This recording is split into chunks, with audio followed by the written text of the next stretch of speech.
Seguro tienes un lugar en casa donde terminan todos los cables que ya nadie entiende. Puede ser un cajón, una caja vieja o una esquina del escritorio. Ahí están esos cargadores misteriosos que guardas por si acaso. Cables de impresoras antiguas, conectores de cámaras que ya no usas y adaptadores que parecen importantes, aunque nadie recuerda para qué servían. Durante años, conectar un aparato fue casi una prueba de paciencia. Cada dispositivo parecía necesitar su propio cable. El teléfono usaba uno, la cámara otro, la computadora otro, la impresora otro completamente distinto. Y cuando por fin encontrabas un cargador, muchas veces no encajaba. Pero un día empezó a aparecer un conector diferente, pequeño, ovalado, reversible y mucho más práctico. Primero lo viste en algunas laptops, luego apareció en audífonos, tablets, consolas, baterías externas y cargadores modernos. Y finalmente, después de años de resistencia, también llegó al iPhone. Ese conector es el USB-C, pero lo interesante no es solo que puedas conectarlo por cualquiera de los dos lados. La verdadera pregunta es, ¿por qué este pequeño puerto terminó reemplazando a tantos cables diferentes? ¿Qué tiene por dentro para cargar celulares, alimentar laptops, transferir archivos, enviar video y convertirse en el estándar que casi todas las marcas tuvieron que aceptar? Hoy vamos a descubrir cómo el USB-C pasó de ser otro conector más a convertirse en el puerto que cambió la forma en que usamos nuestros dispositivos. Y también veremos por qué algunas empresas tardaron tanto en adoptarlo, qué papel tuvo una ley europea en esta historia y por qué no todos los cables USB-C son tan seguros como parecen. Bienvenido a Así se creó esto, el canal donde exploramos el origen, la evolución y los secretos detrás de los objetos cotidianos que usamos todos los días. Quédate hasta el final, porque hay un detalle sobre los cables USB-C baratos que podría costarte mucho más que el propio cable. Comencemos.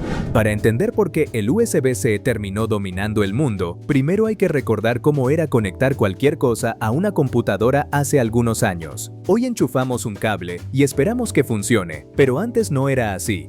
En los años 90, una computadora podía tener una parte trasera llena de entradas diferentes, una para el mouse, otra para el teclado, otra para la impresora, otra para el joystick, otra para conectar accesorios externos, y cada una tenía una forma distinta. No podías equivocarte de cable porque simplemente no entraba. Y si lograbas conectarlo, muchas veces todavía faltaba instalar un controlador, configurar el sistema o incluso reiniciar la computadora para que el aparato fuera reconocido. Conectar algo no era inmediato. Era casi un pequeño ritual tecnológico. Entonces apareció el USB, que significa Bus Serie Universal. La promesa era enorme: crear un puerto más simple, más práctico y capaz de servir para muchos dispositivos diferentes. Y al principio, esa idea funcionó. El USB tipo A, ese conector rectangular que todos hemos usado, empezó a aparecer en computadoras, memorias, teclados, ratones, impresoras y muchos accesorios. Era más cómodo, más rápido y mucho menos confuso que tener un puerto distinto para cada cosa. Pero había un pequeño problema que todos conocemos. Casi nunca entraba al primer intento. Lo intentabas de un lado, no entraba. Lo girabas, tampoco. Lo volvías a girar y recién funcionaba. Era tan común que se volvió parte de la experiencia de usar una computadora. Aún así, el USB fue un avance enorme. El verdadero problema llegó cuando los dispositivos comenzaron a hacerse cada vez más pequeños. Los celulares, las cámaras digitales, los reproductores de música y los discos externos ya no podían usar siempre el mismo conector grande de las computadoras. Entonces aparecieron versiones reducidas: mini USB, micro USB, USB tipo B para impresoras, conectores especiales para discos duros, cargadores propios de cada marca y otros formatos que parecían iguales, pero no lo eran. Poco a poco, la supuesta solución universal volvió a convertirse en un desorden. El usuario común tenía que guardar varios cables porque nunca sabía cuál iba a necesitar, y aunque todos parecían cumplir la misma función, no todos servían para lo mismo. Para el año 2013, ya era evidente que la industria necesitaba empezar de nuevo. El mundo tecnológico se había llenado de dispositivos pequeños, cargadores distintos y conectores incompatibles. Hacía falta un puerto que no solo fuera más compacto, sino también más inteligente y preparado para muchas funciones al mismo tiempo. Así nació el USB tipo C. En 2014, la industria presentó este nuevo conector con una idea clara: dejar atrás el viejo problema de los cables que solo funcionaban en una dirección, los puertos limitados y la necesidad de tener un cargador diferente para cada aparato. A simple vista, el USB-C parece solo un conector ovalado y pequeño, pero su importancia está en lo que lleva por dentro. A diferencia de conectores más antiguos, el USB-C cuenta con muchos más contactos internos. En lugar de estar diseñado únicamente para energía básica y datos simples, fue pensado para hacer varias cosas a la vez. Puede cargar, puede transferir información, puede enviar video, puede transmitir audio y puede entregar mucha más energía que los puertos USB tradicionales. Además, tiene una ventaja que cambió la experiencia de uso. Es reversible, no importa de qué lado lo conectes. El diseño del conector permite que funcione en ambas posiciones. Por eso ya no tienes que mirar el cable, girarlo varias veces o pelearte con el puerto. Lo conectas y listo.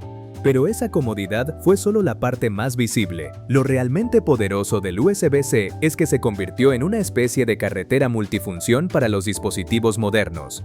Con el cable correcto y el equipo adecuado, un puerto USB-C puede servir para cargar un celular, conectar una laptop a un monitor, transferir archivos pesados, alimentar una tablet, usar una consola portátil o enviar imagen a una pantalla externa. Y eso cambió por completo la idea de lo que podía hacer un cable. Antes, un cable normalmente tenía una tarea específica. Uno cargaba, otro transfería datos, otro servía para video, otro conectaba la impresora. Con USB-C, muchas de esas funciones podían convivir en un mismo puerto. Una de las tecnologías más importantes detrás de esto es la entrega de energía, conocida como Power Delivery. Antes, los puertos USB entregaban poca potencia, eran suficientes para cargar lentamente un teléfono o alimentar accesorios pequeños, pero no para dispositivos más exigentes. Una laptop, por ejemplo, necesitaba su propio cargador grande, pesado y con una punta especial. USB-C cambió esa lógica. Con Power Delivery, el cargador y el dispositivo no simplemente se conectan y ya, primero se comunican. En una fracción de segundo, el dispositivo indica cuánta energía puede recibir de forma segura y el cargador ajusta la potencia según esa necesidad. Si conectas unos audífonos, entrega poca energía. Si conectas un celular, entrega más. Si conectas una laptop compatible, puede entregar una potencia mucho mayor. Por eso un solo cargador moderno puede servir para varios dispositivos completamente distintos. No porque todos reciban la misma energía, sino porque el sistema se adapta a cada uno. En los estándares más recientes, algunos cables y cargadores USB-C pueden manejar potencias muy altas, incluso pensadas para laptops y equipos de mayor consumo. Y todo eso ocurre a través de un conector pequeño, mucho más limpio y práctico que los cargadores antiguos. Por eso tantas laptops modernas dejaron de usar cargadores propietarios con puntas redondas o rectangulares. El mismo tipo de puerto que usas en un celular puede servir también para cargar una computadora, conectar accesorios o enviar datos. Pero si el USB-C era tan conveniente, aparece una pregunta inevitable. ¿Por qué algunas marcas tardaron tanto en adoptarlo por completo? Y el caso más famoso fue Apple con el iPhone. Apple ya había usado USB-C en computadoras, especialmente en sus MacBook, pero durante años mantuvo en el iPhone su propio conector, Lightning. Y Lightning no era un mal conector, era pequeño, reversible y funcionaba bien para su época. Pero también le daba a Apple algo muy valioso: control. Al tener su propio estándar, Apple podía decidir qué accesorios eran compatibles, qué fabricantes podían certificarse y qué productos podían formar parte de su ecosistema. Cables, adaptadores, audífonos, bases de carga y otros accesorios dependían de ese sistema. Y eso representaba dinero, influencia y control sobre la experiencia del usuario. Pero mientras las empresas defendían sus propios intereses, los consumidores seguían acumulando cables. Y los gobiernos empezaron a mirar otro problema: el desperdicio electrónico. Cada vez que una persona compraba un dispositivo nuevo, muchas veces terminaba usando otro cargador, otro cable y otro accesorio.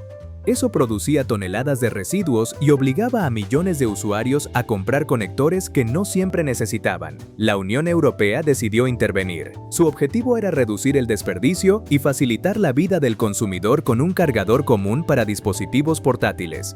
Y el estándar elegido fue USB-C. Esa decisión cambió la historia, porque una cosa es que la industria adopte un estándar por conveniencia y otra muy distinta es que una regulación obligue a las marcas a seguir el mismo camino si quieren vender en un mercado tan importante como Europa. Apple no podía simplemente ignorar esa norma, y con la llegada del iPhone 15, el iPhone finalmente incorporó USB-C, marcando el inicio del final para Lightning en sus teléfonos. Ese momento hizo que USB-C dejara de ser solo el conector de muchas marcas. se convirtió, en la práctica, en el puerto universal de la era moderna. Pero aquí viene un detalle que muchas personas descubren demasiado tarde. Que un cable tenga forma de USB-C no significa que todos los cables USB-C hagan lo mismo, y esta es una de las partes más confusas de este estándar. Desde afuera, dos cables pueden parecer idénticos, el mismo conector ovalado, el mismo tamaño, la misma apariencia, pero por dentro pueden ser totalmente diferentes. Algunos cables están hechos solo para carga básica, otros permiten carga rápida, otros transfieren datos a alta velocidad, otros pueden enviar video a un monitor y otros están preparados para alimentar laptops o dispositivos de mayor consumo. El problema es que muchas veces el usuario no puede distinguirlos solo con mirarlos. Puedes comprar un cable barato que entra perfectamente en el puerto, pero que no soporta la velocidad, la energía o la función que necesitas.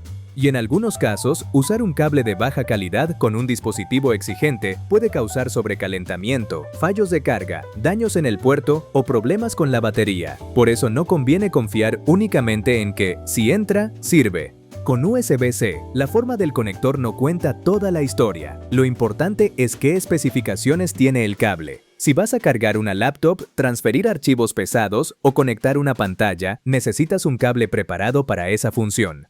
Y por eso es mejor usar cables certificados o de marcas confiables, especialmente cuando se trata de dispositivos caros. Un cable barato puede parecer un ahorro, hasta que termina dañando algo que cuesta muchísimo más. Y todavía hay una razón más por la que USB-C es tan distinto a los conectores antiguos. No solo permite más energía, también permite controlar mejor cómo se entrega esa energía. Los conectores USB más viejos funcionaban de manera más limitada. Entregaban una cantidad de energía mucho más fija y simple. USB-C, combinado con Power Delivery, funciona de forma más inteligente. Cuando conectas un cargador moderno a un dispositivo compatible, ocurre una especie de conversación electrónica. El dispositivo dice lo que necesita. El cargador responde con lo que puede ofrecer, y ambos acuerdan una entrega segura de energía. Todo ocurre en milisegundos. El usuario no ve nada, no configura nada, no tiene que elegir voltajes ni modos de carga. Simplemente conecta el cable y el sistema se encarga. Eso permite que un mismo cargador pueda alimentar dispositivos muy diferentes sin enviarles más energía de la que pueden soportar. Unos audífonos no reciben lo mismo que una laptop. Un celular no recibe lo mismo que una consola. Cada dispositivo recibe lo que puede manejar. Esa capacidad de adaptación es una de las razones por las que USB-C cambió tanto la industria. No es solo un conector bonito, no es solo un cable que entra por ambos lados, es un estándar diseñado para simplificar un mundo lleno de aparatos diferentes. Y por eso terminó en teléfonos, laptops, tablets, audífonos, consolas, baterías externas, monitores, cámaras y muchos otros dispositivos. El USB-C no eliminó todos los problemas, porque todavía existen cables malos, estándares confusos y fabricantes que no siempre explican bien las diferencias. Pero sí logró algo que durante años parecía imposible: acercarnos a la idea de un solo puerto para casi todo. Así que la próxima vez que abras ese cajón lleno de cables viejos, ya sabes lo que estás viendo. No es solo desorden, es la huella de una época en la que cada empresa, cada dispositivo y cada accesorio parecía hablar su propio idioma. USB-C llegó para unificar ese idioma. Y lo más curioso es que no ganó solo por ser una mejor tecnología, también ganó porque la presión de los consumidores, el desperdicio electrónico y una ley europea obligaron a la industria a ponerse de acuerdo. Después de décadas de cables incompatibles, el mundo por fin empezó a girar alrededor de un conector pequeño, ovalado y reversible. Así que la próxima vez que abras ese cajón lleno de cables viejos, no vas a ver solo desorden, vas a ver años de tecnología intentando ponerse de acuerdo. Cada cable olvidado, cada cargador que ya no sirve y cada conector extraño cuenta una parte de esa historia. La época en la que cada marca quería imponer su propio camino. Y al final, lo que parecía un simple puerto pequeño y ovalado terminó haciendo algo enorme: obligar al mundo tecnológico a hablar el mismo idioma. El USB-C no solo cambió la forma de cargar un celular, cambió la forma en que conectamos nuestras laptops, audífonos, tablets, consolas y casi todos los dispositivos que usamos a diario. Si te gustan estas historias sobre objetos comunes que esconden decisiones, secretos y batallas que casi nadie cuenta, dale me gusta y suscríbete a Así se creó esto. Activa la campana para no perderte los próximos videos, porque aquí descubrimos cómo nacieron, por qué cambiaron y qué hay detrás de esas cosas que usamos todos los días sin pensarlo demasiado. Nos vemos en el próximo video.